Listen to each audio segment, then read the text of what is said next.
Nesse capítulo de Deuteronômio, vemos um dos últimos capítulos, onde Moisés começa a deixar as últimas instruções para o povo que iria ficar.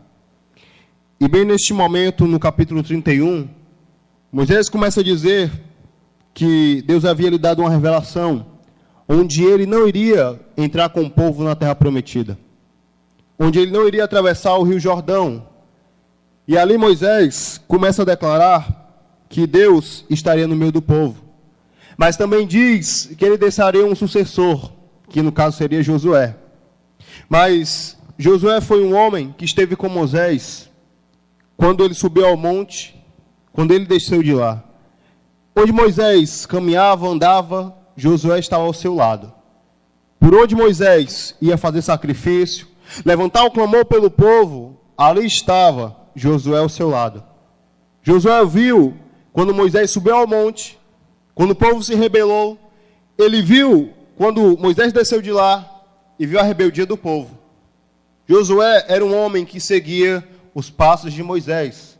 Ele sabia quem era o seu Senhor.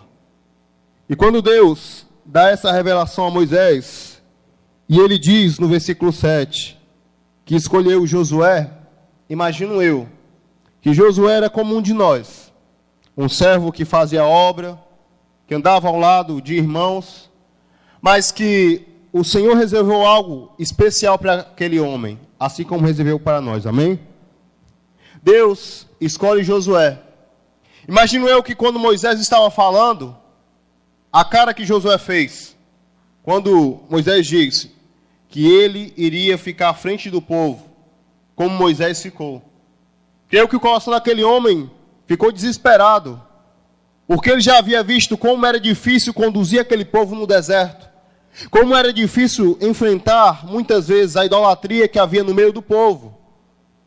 E Josué, quando recebe essa missão, vemos que no capítulo 1, do livro de Josué, Deus diz: ser forte e corajoso, porque eu estarei contigo e jamais vou te desamparar. Então, quando Deus diz isso, aquele homem, ele recebe em seu coração e vai para a batalha com força. E no capítulo 6 de Josué, nós vemos a história das muralhas de Jericó, onde Deus diz àquele homem: nós vamos vencer a batalha, mas não do modo que eles esperam que nós venhamos a batalhar. Era muito comum, quando a pessoa vai para a guerra, usar armas para vencer uma guerra. E Deus quer nos ensinar que as armas que temos que usar para batalhar ao seu lado não são armas físicas, mas espirituais.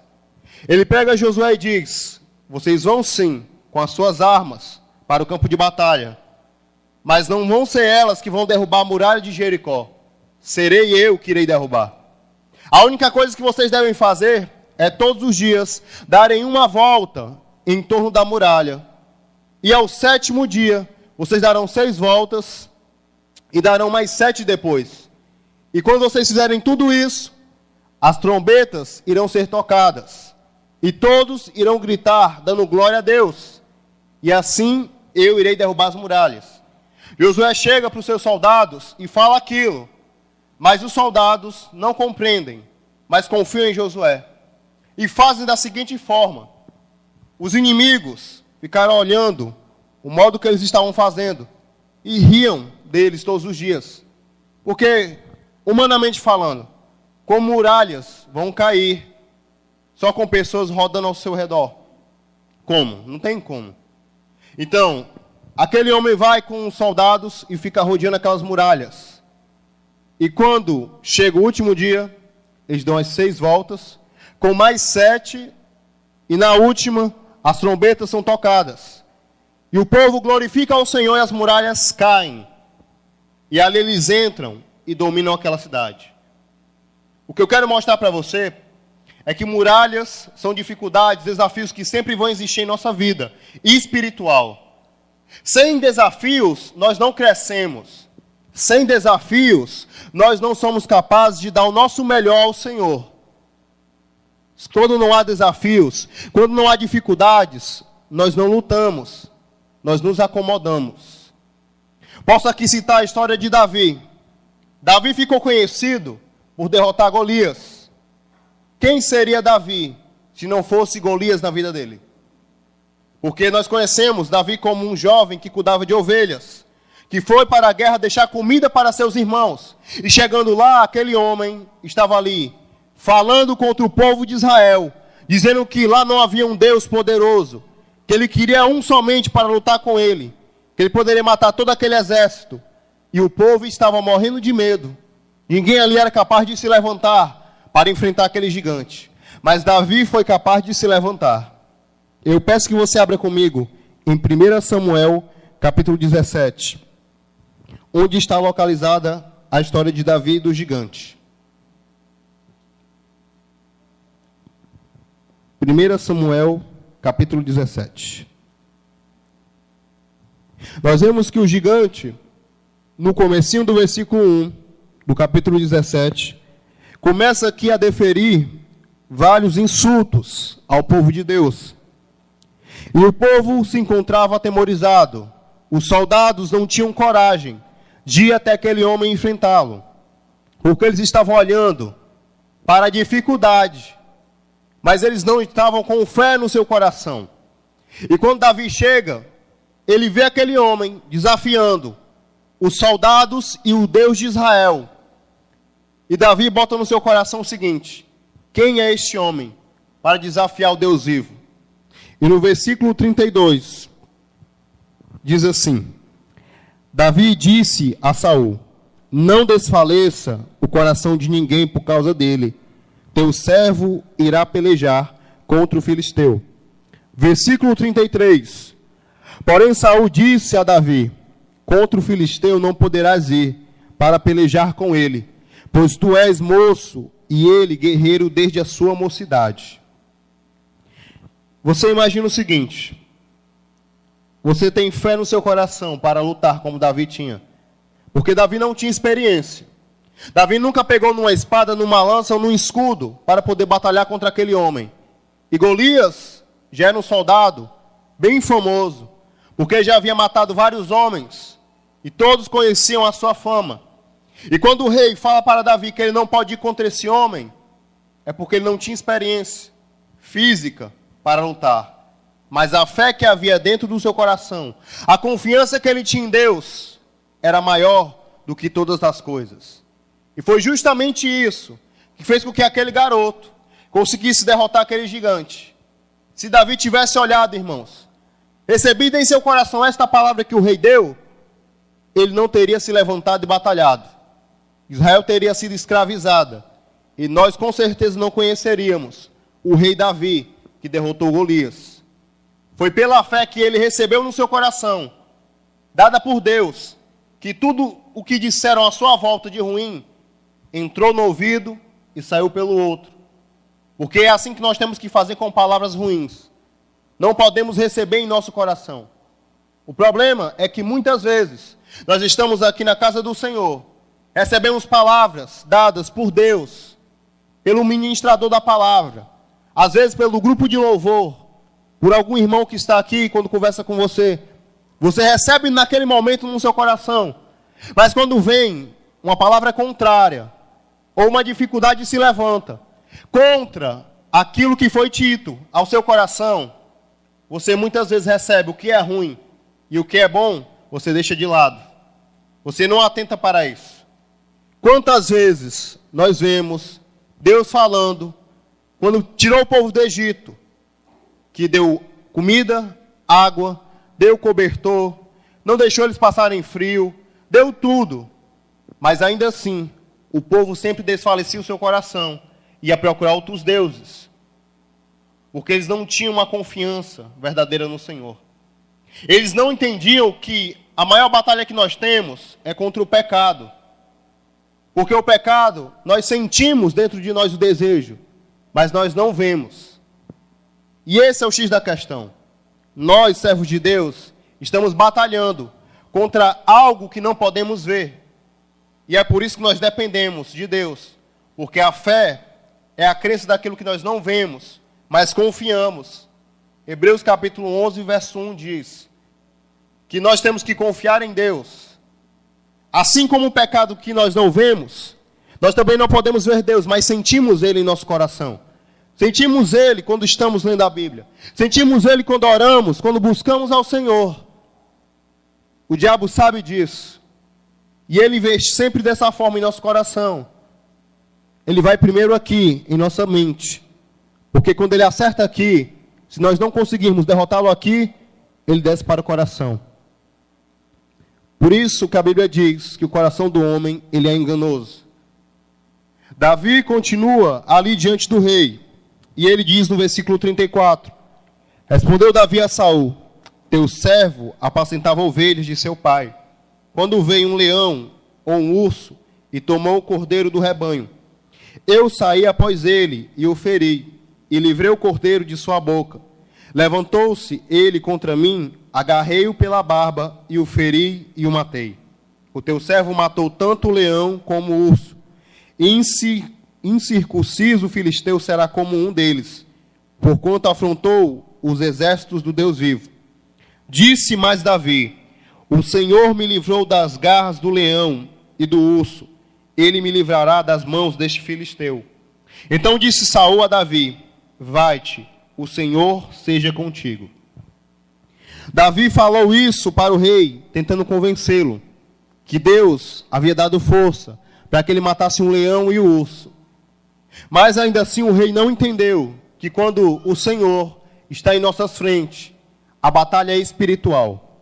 Veja comigo no versículo 38. Saul vestiu a Davi da sua armadura.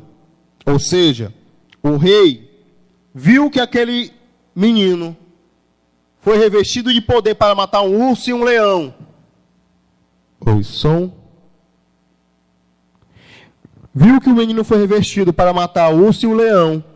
Mas no momento em que ele foi para a batalha com fé, com as armas espirituais, o rei queria colocar uma armadura física sobre ele. Mais uma vez, nós vemos que a batalha é espiritual.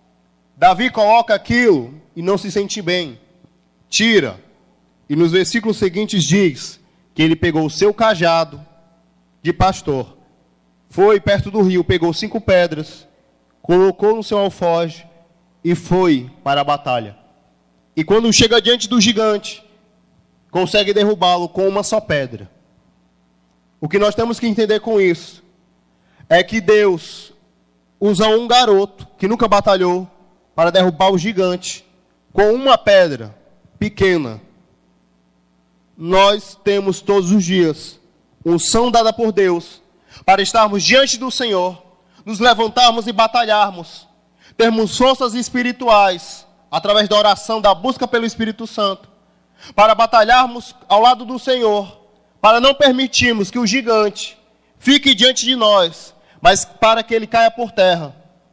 Agora nós temos que fazer como Davi, deixar de lado tudo que não provém do Senhor, tudo que é terreno, para irmos à batalha espiritual.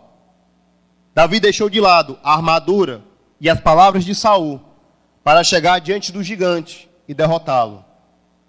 Jesus Cristo, quando veio à terra, ele batalhou por nós, através da cruz. Ele colocou em suas costas um fardo que não era dele, e ele foi para a batalha. E a batalha que Jesus travou não foi a de brigar com ninguém, mas foi a de apanhar. Apanhou tanto que quando estava carregando a cruz, todo ensanguentado, estava quase sem forças, em certo momento cai com a cruz. E ele ali quando cai, mesmo ferido, se levanta e coloca a cruz novamente em suas costas. Nós temos que entender que nós vamos sim contra o inferno, porque nós temos esse poder para ir lá e bater no diabo. Mas também temos que entender que da mesma forma que nós batemos nele, ele vai vir nos bater. E é neste momento que nós temos que estar revestidos da couraça do Senhor. Porque bater é muito fácil, irmãos. Qualquer pessoa pode bater. Mas o difícil é apanhar. Difícil é você ficar calado, apanhando. E foi justamente o que Jesus Cristo fez. A Bíblia relata que ele foi como ovelha muda para o matadouro. Os homens ali batiam, chicoteavam ele. E falavam: grita, judeu, grita. Mas ele em nenhum momento gritou, porque ele estava nos ensinando que vai chegar um momento na nossa vida espiritual onde nós vamos apanhar, não porque somos fracos, mas porque Jesus vai querer ver até onde a gente vai aguentar. Foi assim na vida do servo Jó. Jó, quando lemos o capítulo 1, diz assim: eis que o homem temente a Deus, que se desviava do mal, era Jó. Ele estava buscando ao Senhor da forma correta. E um dia o diabo chega diante do Senhor e diz para Deus que o servo Jó não iria aguentar resistir, que ele só conseguia porque ele tinha tudo, dinheiro, e era abençoado por Deus. Deus então permite que o diabo toque em sua vida, tire tudo. Jó perde todos os seus filhos, perde todo o seu dinheiro, perde todas as suas casas, não sobra mais nada, a não ser um caco de telha para se coçar. A mulher de Jó, vendo toda aquela situação, chega para o seu marido e diz assim: amaldiçoa esse teu Deus e morre. Porque ela não entendia o que era ter uma fé verdadeira em seu coração. Agora imagine nós nessa situação. Você na sua casa, com a sua família, com seus filhos, com o seu esposo, com a sua mulher. De repente, chega alguém e toma a sua casa. Seus filhos são mortos e você não pode fazer nada. O dinheiro que você tinha guardado no banco, tomam de você. Você é posto para fora da sua casa com a roupa do corpo e sobra somente uma telha ou um caco de telha para você se coçar. É um desafio muito grande. Mas Jó estava preparado para sofrer pelo Evangelho. E depois que a mulher de Jó fala isso: amaldiçoa esse teu Deus e morre, chegam os amigos, entre aspas, de Jó. 3 chegam para Jó e dizem assim: confessa o teu pecado, para que o Senhor te perdoe e restaure a tua vida. O homem era fiel, temente a Deus e se desviava do mal. A mulher dele largou ele, ainda o amaldiçoou e a Deus também. E os amigos, para completar, chegaram dizendo que ele estava em pecado, coisa que não havia, porque Deus estava querendo ver até onde Jó conseguiria resistir. Sabe quando o diabo vem falar com o Senhor? Eu creio que ele faz a mesma coisa. Deus olha para você e diz: vistes o que meu servo está fazendo? E o diabo deve dizer para ele: ele não resiste. Eu duvido. Se você colocar alguma enfermidade, tocar onde mais dói nele, eu duvido que ele vai resistir. Nós temos que entender isso. Que as lutas que vêm são para crescimento espiritual. Não é para que você fique abatido ou desista, mas é para que você cresça. Davi só cresceu porque derrotou aquele gigante com fé. E ali ele viu a glória do Senhor sendo manifestada. O povo de Israel que estava com Davi teve a sua fé renovada pela atitude de Davi naquele dia. Houve crescimento espiritual na vida daquele homem. E nós temos que estar preparados para todos os momentos, irmãos. Porque chegará também um dia onde nós, se não vigiarmos, teremos o pecado em nossas mãos, diante de nós, para cometermos. E se não estivermos vigilantes, iremos cair. Abra comigo ainda em 2 Samuel, capítulo 11. Livro de 2 Samuel, capítulo 11. A partir do versículo 1. Livro de 2 Samuel, capítulo 11, a partir do versículo 1. Diz assim: decorrendo um ano, no tempo em que os reis costumavam sair para a guerra, enviou Davi a Joabe e seus servos com ele, e a todo Israel, que destruíram os filhos de Amon e sitiaram Rabá. Davi ficou em Jerusalém. Uma tarde levantou-se Davi do seu leito e andava passeando no terraço da casa real. Daí viu uma mulher que estava tomando banho. Era ela muito formosa. Davi mandou perguntar quem era. Disseram-lhe: é Batseba, filha de Elião e mulher de Urias, o heteu. Então enviou Davi mensageiros que a trouxessem. Ela veio e se deitou com ele. Amém? Davi era o homem que foi preparado para a guerra. todos os reis nesta época batalhavam. Mas nós vemos no texto, quando fala que Davi decide ficar em Jerusalém. O ato do rei Davi ficar em Jerusalém simboliza quando nós estamos na guerra com o Senhor, batalhando, mas em determinado momento não vigiamos e queremos descansar. Creio eu que você, assim como eu, já muitas vezes sentiu ou viu esse pensamento. Você está buscando demais, você está indo demais à igreja, está esquecendo a sua família, está esquecendo outras coisas, está esquecendo de você mesmo, porque o diabo sempre lança esses pensamentos. O que ele quer é que você dê somente uma brecha pequena, para que ele entre e faça o destroço. Davi fica na sua casa real, em vez de ir para a guerra. E quando ele está lá, ele começa a andar pelo palácio. E andando pelo palácio, ele avista uma mulher tomando banho. Só que tinha um problema, irmãos. Aquela mulher era casada. Pela lei, Davi não poderia tomar ela para si, levar ela para o seu leito. E Davi faz justamente isso. Mesmo sabendo que a mulher era casada, pega Batseba, leva para o seu leito e dorme com ela. E depois daí, manda que o marido daquela mulher seja morto. E neste momento, irmãos, eu vejo que a cegueira de Davi foi tão grande, que após cometer o pecado, ele vai fazendo vários outros. E se nós formos olhar o tempo que isso tudo levou, foram cerca de 7 a 9 meses, onde Davi, por conta de um erro que cometeu, ficou cego por todo esse tempo. E eu fiquei imaginando, Davi é conhecido por ser um rei que adorava ao Senhor, com alegria, dançava diante da presença do Senhor, levava todos os soldados a adorarem a Deus. Aquele homem, durante 9 meses, por um erro, por uma escolha errada, fica cego espiritualmente.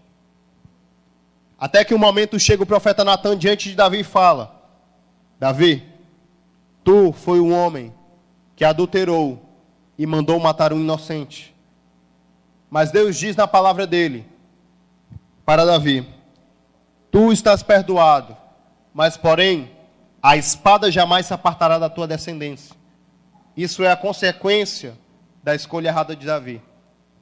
O que eu quero mostrar para você é que toda escolha que você fizer, boa ou ruim, vai ter consequências. Você pode sim estar diante do Senhor, na presença de Deus, e fazer escolhas erradas como Davi fez. Deus pode sim te perdoar, mas as consequências não vão deixar de chegar. A descendência de Davi teve uma consequência, onde Deus disse que a espada jamais se apartaria da sua descendência, ou seja, sempre os seus descendentes irão morrer. De que forma? Nas guerras, lutando. E foi assim. Davi não vigiou por um momento e acabou caindo. E toda a sua descendência, toda a sua família pagou o preço por conta da sua escolha errada. O homem que foi conhecido por derrubar o gigante, agora tinha sido derrubado por uma escolha que ele fez: ficar na sua casa, dormindo, repousando, descansando o seu corpo, enquanto os soldados estavam na guerra. Cristo diz que o mundo jaz do maligno. Este mundo aqui jaz do maligno. E a Bíblia também diz que ele está ao nosso derredor, andando como um leão, para tragar aquele que dá uma brecha. Nós temos que entender que nós temos força espiritual para bater no inferno, mas também temos que ter força espiritual para resistir quando ele vem contra a gente. Porque Tiago diz isso: resisti ao diabo e ele fugirá de vós. Resista ao diabo e ele não vai ter poder para tocar na sua casa e na sua vida. Amém? Vamos ficar de pé nessa noite. E eu convido a amada igreja a vir aqui à frente neste momento para levantarmos um clamor por nossas vidas, por nossa força espiritual, para que o Senhor venha nos renovar mais uma vez. Convido você a vir neste momento aqui à frente renovar tuas forças diante do Senhor. Nós necessitamos todos os dias, irmãos, sermos revestidos pelo poder de Deus. Porque assim como o Senhor nos dá todo dia força e poder para resistirmos ao diabo, todos os dias também vão ser lançados dardos inflamados da parte do inimigo, para tentar penetrar em teu coração, para te fazer cair como Davi caiu. Mas nós temos que vencer esses desafios que são lançados pelo inferno. Sabe, a história de Jó diz que ele perdeu mais de 10 filhos, perdeu todo o seu dinheiro, perdeu tudo o que tinha, mas a única coisa que lhe restou não foi somente o caco de telha, mas foi a sua fé em Deus. Porque foi a fé de Jó que foi capaz de fazer aquele homem resistir a tudo que estava passando e ficar firme diante do Senhor. Sabe, eu poderia aqui dizer nesta noite que as coisas vão melhorar para você. Mas o que eu quero te dizer é resistir ao diabo e ele fugirá de vós.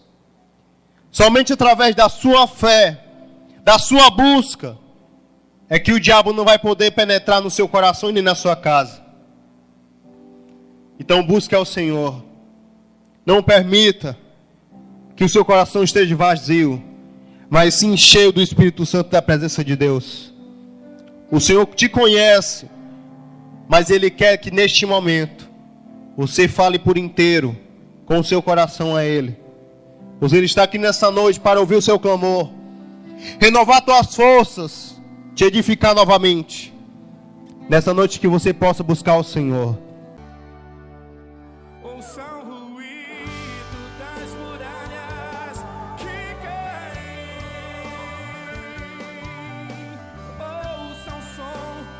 Portas que se abrem, porque é chegado um novo tempo, meu irmão. Ouça o grito de derrota do gigante. A conquista já está por vir, mas você não pode desistir. Você não pode desistir agora. Não pare, não pare.